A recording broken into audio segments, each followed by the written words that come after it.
after the update, Police Senior Superintendent Mendez and myself went out while Police Director General Purisima stayed behind. It was then when Police Director General Purisima, when he came out, he stated, "Huwag mo munang sabihan yung dalawa, saka na pag nandun na. Ako na ang bahala kay General Patakan." Sino po yung dalawa na sinasabi niyo? Your Honor, I'm referring to the OIC of the Philippine National Police, Police Deputy Director General Espina, and the Secretary of the Interior and Local Government, the Honorable Marroas II, sir. So, anong interpretation nito niyo dito sa sinabi ni General Purisima?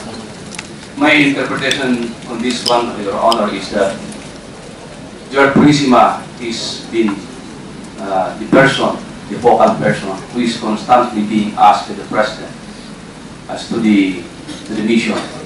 This was manifested by the fact that when we were presenting the mission update, he is being constantly consulted by the President.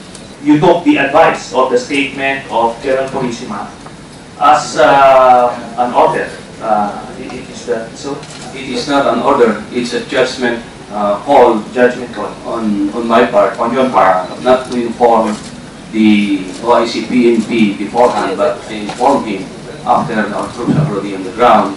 Again, as I've said, because of the statement of General Purisima, which I considered in relation to the mission.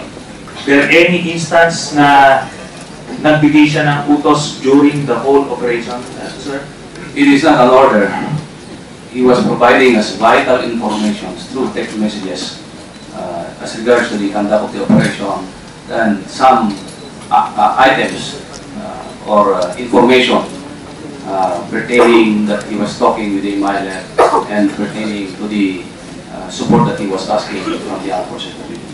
I was the one handling and directing the operations in Maguindanao.